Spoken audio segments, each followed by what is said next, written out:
네, 정경심 교수의 구속 이후 첫 주말인 어제 여의도와 서초동 등 서울 도심 곳곳에서 검찰개혁을 촉구하는 집회가 열렸습니다. 이에 맞서 광화문 일대에서는 조국 전 장관 구속과 문재인 대통령의 퇴진을 촉구하는 집회가 이어졌는데요. 네, 이와 관련해서 유용하 한국외대 초빙 교수 그리고 김한규 변호사와 관련 내용 짚어보도록 하겠습니다. 두 분 어서 오시죠. 두 분 어서 오십시오. 안녕하세요. 예. 자, 정경심 교수가 구속된 이후에 광장의 대결이 더욱 거세지는 듯한데 일단 어제 집회 좀 어떻게 보셨습니까? 일단 이게 뭐 한두 차례 하는 것은 예를 들면 자기 주주장들 하는 거고요. 네. 국회에서 이런 문제들을 해결하지 못하고 있기 때문에 지극히 뭐 당연한 명분이 있다고 생각하는데 이게 매주마다 하다 보니까 특히 양측에서 예. 그러니까 세대결화되고 이런 부분들이 자칫하면 뭐 내년 총선까지 가지 않겠냐. 이렇게 되면 무슨 문제가 생기냐 하면 이제 그 균형을 잡아줘야 되는 중도층 정치 세력이 상당히 약화될 수밖에 없는 것이고요. 네. 정치 사회의 균형적인 문제가 이제 굉장히 사상될 우려가 있다. 그런 점들을 좀 서로 좀 인식할 필요가 있는 것 같아요. 예, 예. 그러나 이제 나왔던 문제는 결국 이제 검찰 개혁에 대한 문제. 그러니까 검찰 개혁이 상당히 미진하다. 특히 국회 압박을 하는 문제. 이번에도 검찰 개혁을 하지 못하면은 뭐 언제 할 것이라는 이런 부분들은 상당히 답답할 것 같고요. 또 하나 이제 나온 거는 이제 군인권센터에서 제기했던 그 계엄령 문건 관련 문제. 이 부분이 지금 조현천 전 기무사령관이 미국에서 도피함으로 인해서 사실상 그 당시에 불기소 중지돼 버린 문제를 예. 상당히 다시 또 정치적으로 문제를 제기했단 말이죠. 네. 그래서 이게 정치적인 문제가 생겼기 때문에 이런 부분도 사실상 좀 다시 국회 상임위에서 얘기하거나 검찰이 재수사를 하거나 좀 국민에게 명백하게 처리해야 될 문제가 아니냐 생각합니다. 저는. 네, 변호사께서는 좀 어제 어떻게 보셨습니까? 네, 사실 제 사무실이 이제 항상 그 양쪽에서 시위하는 중간에 있다 보니까 예. 네. 뭐 한쪽에서는 뭐 조국 구속 뭐 이런 목소리가 들리고 또 다른 쪽에서는 그 정경심 석방 뭐 이렇게 좀 상반되는 목소리도 들리고 많은 사람들이 모여가지고 그 집회를 했는데요. 네. 이게 사실은 정경심 교수가 이제 구속되는 하나의 이제 변곡점이 있지 않았습니까? 이쯤 됐으면은 좀 이게 저는 개인적으로 이게 좀 어느 정도 정리되지 않을까 좀 이렇게 좀 낙관적 전망을 했었는데 예. 네. 이 그만큼 사실은 이 계속 집회를 이어가는 적어도 이 정경심 교수 이 수사에 대해서 부당함을 느끼는 국민들은 검찰 개혁이 상당히 좀 미진한 것 아니냐 네. 이런 목소리가 굉장히 큰 것 같고요.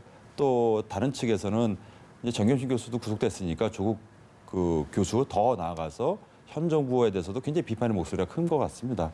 이거에 대해서는 내년 총선까지 계속 이어지지 않을까라는 좀 약간 불길한 전망도 하긴 하는데요. 네. 예, 예. 근데 궁극적으로는 이거에 대한 책임은 사실 여당이 이제 집권당이 야당을 견제하는 것은 사실 있을 수 없는 일이거든요. 사실 네. 어쩔 수 없이 현 정부는 좀 부담이 되겠지만 야당은 계속 견제하는 거고요. 그 궁극적으로는 이 대통령께서 내지는 정부가 이거에 대해서는 좀 해답을 검찰 개혁도 적극적으로 추진해야 될 뿐만 아니라 만일에 정경심 교수 더 나아가서 이제 조국 전 장관까지 수사 대상이 되고 만일에 기소가 된다면 인선을 잘못한 거거든요. 사실은 네. 대통령께서 이거에 대해서 국민들께 좀 어떤 식으로 유감이라든가 사과의 목소리를 내셔야지 이 분위기가 좀 약간이라도 자정되지 않을까 좀 전망합니다. 네. 제가 이제 잠깐만 좀 더 말씀을 올리면 이제 네. 예. 그러니까 이제 이 수사가 지금 석 달째 들어가는 거 아닙니까? 네. 조국 정국이요. 그러면서 실제로 국가적으로 중요한 사안들은 이 조국 정국 때문에 다 없어져 버렸습니다.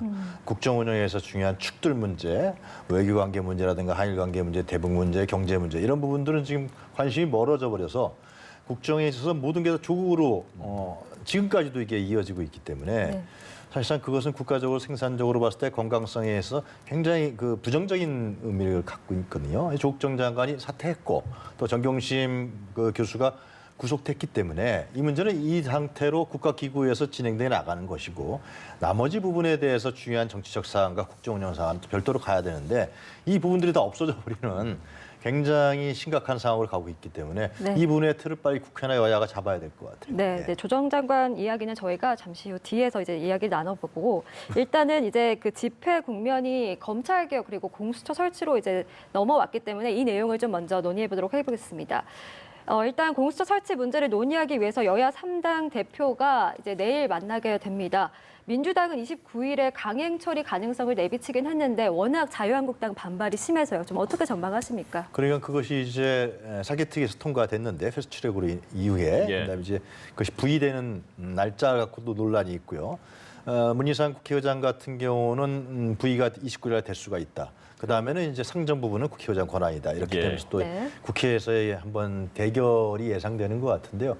이 공수처법 같은 경우는 지금 권은희 의원 안이 있습니다. 네. 그러니까 지금 한국당에서 공수처안이 대통령의 권력을 더 강화시키면서 독재화할 수 있다 이런 얘기를 하고 있는데 실제로 바른미래당의 권은희 의원 안대로 가게 되면은 공수처장에 대해서 국회에서 이제 과반 동의를 한단 받아야죠. 말이죠. 네. 국무총리가 동일한 것이죠. 그러니까 국회의 제어와 견제가 가능한 부분으로 예. 들어가게 되면은 추천위원회 부분에 대해서는 이제 뭐 여야 2명씩 있고요. 그다음에 대법원장, 변호사, 대한변협 이렇게 돼 있기 때문에 그런 부분으로 해서 한국당이 염려하는 부분으로 를 국회에서 논의를 하면 제가 보기엔 충분히 가능한 부분이라 생각이 들고요. 네. 예. 공수처 법안은 실제로 국민의 상당히 지지를 받고 있는 것이고 한 20여 년 동안 이것을 해야 된다는 목소리가 높았는데 못하고 있는 거 아닙니까?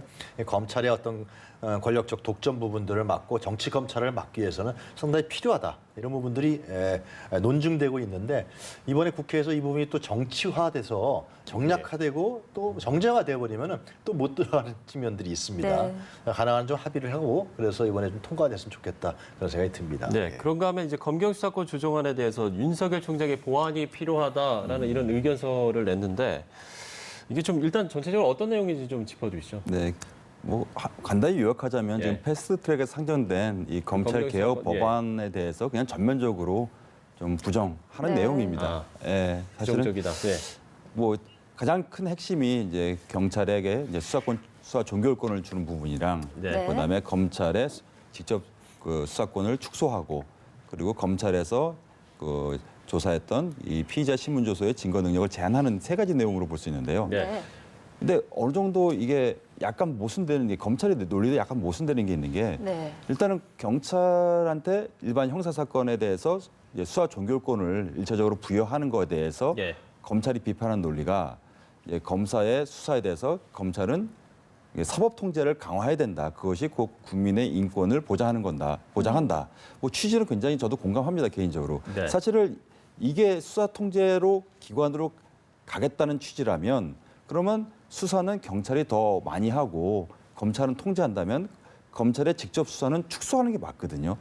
그런데 또 이 검찰의 논리는 현재 이 법안에서 선정된 직접 수사권이 총 5개입니다. 반부패 수사라든가 선거범죄라든가 이게 5개인데 또 이게 적다. 이걸 더 넓혀야 된다고 주장하고 있거든요. 그러면은 사법 통제는 강화하고 또 직접 수사도 확대하겠다. 이렇게 되면은 사실 대다수 국민들이 검찰 개혁의 필요성, 그러니까 현 조국 수사에 대해서 찬성이냐 반대냐 이 문제가 아니라 검찰 개혁에 대해서는 다 대부분 많은 국민이 동의하고 있거든요. 네. 네. 그래서 저는 검찰이 지금 이 국민의 어떤 지금 이 대다수 여망과는 약간 좀 반대되는 입장이 아닌가라는 좀 의혹이 제기되고 저는 그래서 하나를 선택한다면은 사법 통제를 강화하는 방향이 검사제도의 취지에 맞고 그럼 검사는 수사하는 직접 수사를 더 줄여야 되는 거 아닌가? 예. 사실 이건 저 생각뿐만 아니라 많은 학자라든가 법조계 관계자들은 변호사들은 생각하고 있거든요. 이 점에 대해서는 검찰도 다시 한번 좀 숙고할 필요가 있다고 봅니다. 네, 말씀하신 것처럼 사실상 이제 반대 의견을 공식화했다 이렇게 보고 있는데 윤 총장의 의견서 제출로 인해서 이제 검경 수사권 조정안이 조금 수정될 가능성도 있습니까? 수정될 가능성, 그러니까 더 논의될 필요는 저는 있다고 생각합니다. 예를 들면은 지금 우리가 검찰 개혁 하지만 일반 서민들이 다루고 있는 일반 형사 사건, 성추행, 사기 사건, 절도 이런 사건들에 대해서 그럼 경찰한테 수사 종결권을 주는 것이 맞느냐에 대해서는 예. 사실은 아직 합의가 되지 않았다. 요즘 검찰 개혁은 사실은 우리나라 고위공직자라든가 재벌들한테는 필요한 게 검찰 개혁이면 사실 일반 서민들이나 국민들이 필요한 건 경찰 개혁이거든요. 네. 이 부분에 대한 정리가 아직 되지 않은 상황에서 더 논의는 될 필요는 있겠지만은 궁극적으로 이 비대한 검찰 권한에 대해서 축소해야 된다. 더 쪼개야 된다. 이 부분은 반대할 이유가 없거든요. 예. 논의는 더 하되 그 법안의 어떤 개정 시점이나 이런 시점은 적어도 20대 국회가 책임져야 되는 거 아닌가. 네, 그렇게 네. 생각하고 있습니다. 교수께도 같은 네, 질문 윤석열 드려보죠. 총장이 지난 네. 17일 날 국감에서 그러니까 이 국회에서 통과되는 부분에 따른다 그랬단 말이죠. 네. 근데 예. 대검을 통해서 또 다른 의견을 지금 제출한 거예요. 지금 변호사님께서 자세하게 설명하셨지만 결국은 이것은 검경 수사권 조정의 전면적인 부인이나 마찬가지입니다. 네. 그러니까 검경 수사권 조정을 하려고 했던 이유는 뭐냐면 이 검찰이 뭐 국민들 잘 아시는 사실입니다만은 이 기소권, 공소유지권과 함께 수사권까지 수사권도 가지면서 같이, 예. 네. 그래서 세계에서 이런 나라가 없습니다. 금태섭 의원이 세계에서 공수처를 설치한 나라가 있냐고 물어봤는데 세계에서 이런 검찰이 이렇게 무소불위의 권력을 갖고 있는 나라가 없습니다. 그렇기 때문에 공수처를 설치해야 되는 것이고 그리고 검경수사권을 조정하고 검찰의 과대한 권력을 제한해야 되는 것이거든요. 그 세부적인 부분들은 진짜 현실적으로 그건 조정을 하면 되는 것인데 지금 현실적이고 세부적인 부분을 또 검찰이 또 치고 나오면서 네. 사실상에 있어서 검경수사권 조정을 무력화시키면서 과거에 검찰이 누렸던 수사 지휘권을 다시 되찾겠다라는 거거든요. 윤석열 총장이 그 전에 얘기했던 뭐 인사청문회 과정이라든가 국감에서 얘기했던 뭐 완전 배치된 의견을 또 하신 윤석열 총장이 내놓은 거예요. 내놓죠. 검찰의 수장으로서 검사들은 반기겠죠 윤 총장의 얘기에 대해서. 그러나 이 문제를 과연 국회에서 어떻게 처리할 거냐가 이제 중요한 것인데 만약에 이번에도 이 문제를 국회에서 정리하지 못한다 그러면 사실상 20대 국회가 뭐 한 게 없다. 그래서 뭐 의원들 막 사퇴하고 막 네. 불출마 선언을 하는데 이것마저도 정리하지 못한다 그러면 20대 국회는 정말 진짜 그동안에 했던 여러 가지 사안에 대해서 정말 한 일이 없어져 우리는. 네. 그래서 이건 원한 대로 좀 이건 여야 합의가 그렇게 어려운 부분들이 아니거든요. 이 문제에 대해서는요. 이건 처리를 해야 된다라는 생각이 전 듭니다. 예, 알겠습니다. 일단 이번 주의 상황도 좀 지켜보도록 하고요. 검찰의 수사 상황도 저희가 좀 짚어보겠습니다.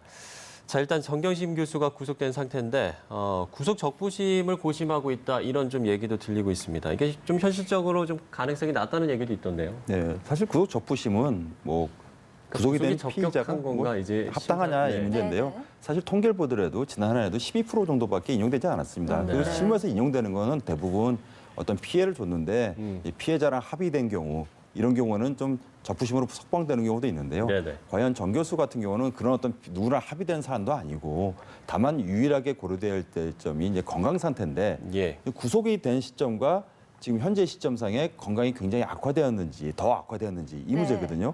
사실은 그렇게 되면은 그 불과 며칠 사이에 더 심각해질 가능성은 사실 높지는 않다. 네. 그래서 예, 예. 적부심으로 석방될 가능성은 높지는 않은 게 좀 전망됩니다. 네, 가능성이 높지 않다라고 짚어주셨는데 한편 이제 조 전 장관 소환도 임박한 분위기입니다. 어떻게 보십니까? 결국 이제 검찰의 타겟은 조 전 장관 아니겠습니까? 네. 예, 예. 무슨 뭐 누차 직간접적으로 결과한 문제인데, 근데 조국 전 장관의 부분은 결국은 이제 공직자윤리법 문제하고 정경심 교수가 뭐 자본시장 위반했다 이런 부분에 조 전 장관이 조국 교수가 어느 정도 연루돼 있냐 이런 정도 수준인 것 같아요. 아직까지 나와 있는 부분은요. 예, 예. 그래서 저는 이것은 뭐 검찰의 수사가 더 진행돼야 될 것이고 법원에 나중에 판결이 이루어지겠지만은 저는 개인적으로 드는 생각은 2달, 석 달 동안에 그 과연 이제 이 정도 사안인데 이것이 뭐 조국 전 장관이 국정농단 사건도 아니고 권력형 비리 사건도 아닌데 이렇게까지 검찰이 수사하고 뭐 70여 군데 압수수색을 하고 그 많은 수사관들을 투여해서 한 부분들의 결과가 이런 것이냐라는 부분에 대해서 상당히 검찰의 수사가 진짜 과잉 수사 아니었나, 과대 수사 아니었냐. 사실 검찰의 개입이 없었다 그러면 이 조국 전 장관의 조국 정국 문제는 이렇게까지 과대 포장될 이유는 없었던 것이거든요. 네. 개인 비리다. 개인 비리라면 개인 비리 차원에서 그 수사를 하고 기소하고 법원의 심판을 받으면 되는 거거든요.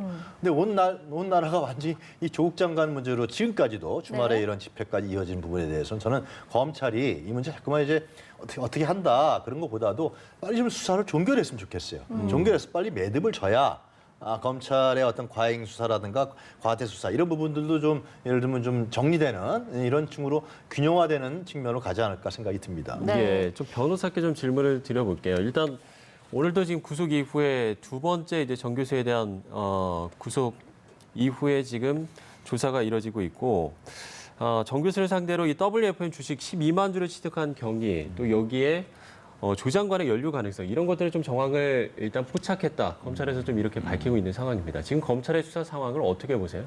그 사실 이 검찰이 이 수사에 처음으로 뛰어들었을 때는 사실 정경심 교수가 주된 목표는 아니었겠죠. 당연히 조국 장관이 주된 어떤 수사 대상이었을 텐데 그러면은 일단 정경심 교수가 구속이 되었으니까 검찰 입장에서는 한 절반은 넘어온 셈이고 그러면 과연 조국 교수가 이런 범죄 혐의에 얼마 정도 가담이 되었느냐인데 사실은 뭐 많은 분들이 이제 혼란을 갖고 있는 건데 WFM 왜 주식을 산 게 도대체 무슨 문제가 있느냐. 네, 네. 근데 그게 사실 첫 번째로는 뭐 앞서 교수님도 얘기했지만은 과연 조 장관의 돈 내지는 조국 장관의 집안의 돈에서 이 주식을 매입한 것이 사실이냐? 이거는 뭐 공직자윤리법에 차명으로 만약 매입한 게 사실이면은 뭐 위반인 것은 너무 명백한 부분이거든요. 이건 검찰이 이 부분을 집중해서 들어볼 것이고요. 네. 그다음에 이 상장사인데 이 회사 주식을 그 비공개 정보를 이용해서 이제 호재성 정보겠죠. 예. 그 정보를 이용해서 헐값에 매입했고 그리고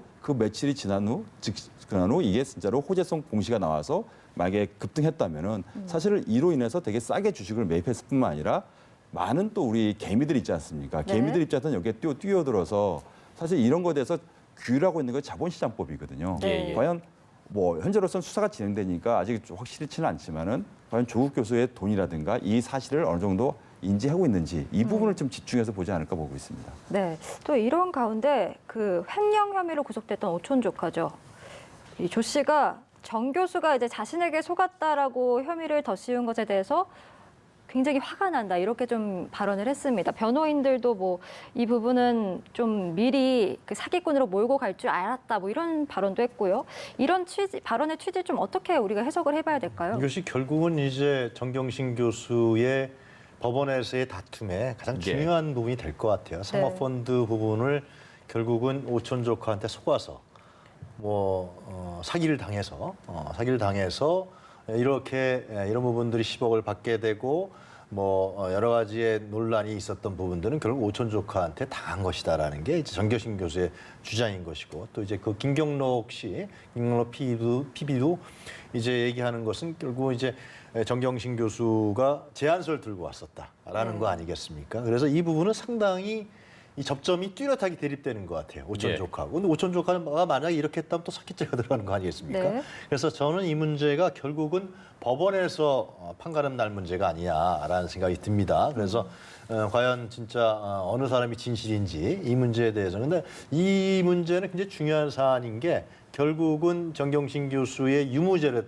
가르는데 상당히 중요한 판가름이 될 것 같습니다. 네, 그런가 하면 검찰이 지금 확보했다고 알려지고 있는 이제 정 교수와 오촌 조카의 녹취 파일, 이거를 이제 스모킹건이라고 볼 수 있겠습니까? 네, 사실은 뭐 조국 장관뿐만 아니라 이제 정경심 교수의 핸드폰에 대해서는 압수하는데 좀 실패했습니다. 법원에서는 영장 다 기각하는 바람에. 근데 검찰의 입장에서는 굉장히 뜻밖의 수확인 거죠. 사실 정 교수가 이 통화한 녹음 파일들을 다 컴퓨터에 저장했다는 게 알려졌는데요. 이게 굉장히 또 중요한 증거로 작동했다. 그 정경심 교수와 이 오촌 조카 간의 통화 내역이 많은 파일이 지금 존재한 걸로 알려져 있습니다. 네. 근데 검찰 입장에서는 이제 남은 건 조국 전 장관 수사인데 과연 이 녹음 파일 중에 그 정 교수랑 이 조국 전 장관 간의 통화 내역이 많이 실제로 존재한다면 또 통화 내역 중에 이런 어떤 주식 거래라든가 더 나아가서 뭐 자식들 지금 입시 비위 문제도 있지 않습니까? 네. 뭐 특히 이제 서울대에서 뭐 공익법센터에서 그 인턴집에서 발급한 것이 또 문제되고 있는데 이런 대화 내용들이 만약에 그 녹음 파일 중에 일부라도 있다면 조국 장관 수사할 때 굉장히 이게 또 스모킹건으로 작용할 가능성이 있거든요. 물론 아직은 뭐 알려진 건 없지만은 검찰은 계속 이 녹음 파일에 지금 중점을 두고 있는데요. 네. 이거는 조국 장관 수사할 때 보면은 또 많이 또 알려질 수 있을 것 같습니다. 예, 알겠습니다. 자, 이르면 이번 주에 이제 조국 전 장관이 소환될 것이다라는 전망도 나오고 있는데 앞으로의 좀 검찰의 수사 좀 지켜봐야 될 것 같습니다. 지금까지 김한규 변호사, 또 유용하 한국외대 교양대학 초빙 교수와 이야기 나눠봤습니다. 두 분 말씀 고맙습니다. 감사합니다.